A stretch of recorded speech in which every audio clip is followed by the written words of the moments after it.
So we're in part 3 of a 4-section movie about finishing up the project by doing it and then completion.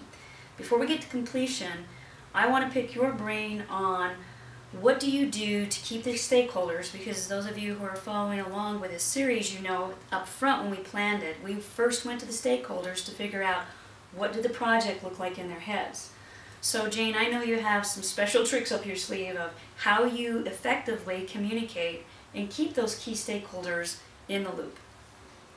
Yeah, I wish I was that creative. You know, with stakeholder communication, it really is just really getting on their calendar, because my stakeholders are busy. And so consistency, I set something up that we meet every week at the same time, or it doesn't happen. So really, you know, the creativity's lost with their busy schedules. So really getting on their calendar and then letting them know what to expect. Because if they don't think it's important, they will not show up. So really making sure they understand the importance of their participation in this meeting. Which is? Yeah, because it's one of the things I communicate to them. The team is trying to hit a home run for you. Absolutely. We've taken all your input, and if we don't know if we're making it according to the picture in your head or what you want, then we lose some of the momentum we could have if we find out at the end of it that it's not what you expected. So your vision, you know, your job is to cast the vision and make sure that we align with it. Your feedback on track, off track is critical to the momentum and the morale of the team. And they have to be willing to kick and take care of some issues.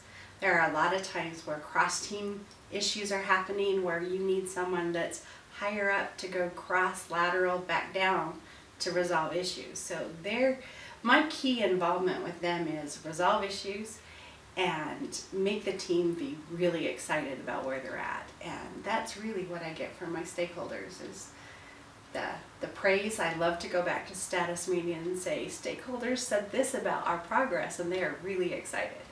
So that's really the key part, is the energy that they hand on to the team and getting those roadblocks out of the way with the issue management. Yes, and sometimes I have to communicate to the leader. You have 3 roles. One is to set direction, which you have by saying this is a priority.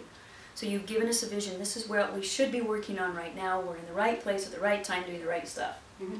That comes from the leader, usually a key stakeholder. The next piece is you have to help us build alignment. So making sure that if there's a roadblock, you come in and champion us and you move that out. And we know you said it was a priority. Your actions are now telling us it's a priority. You showing up at these status meetings, you giving us kudos, you helping us see where we're off track and on track. All of that tells us that yes, you said it was priority, we're giving our lifeblood to it, we're delivering it, and you're still reminding us by showing up and being part of it in these status meetings and doing your part of it that we're all a team. Yes. So getting them involved and keeping them excited also. Yeah, they need encouragement. That's the project manager's job, is to keep everybody excited. I call it the Pied Piper.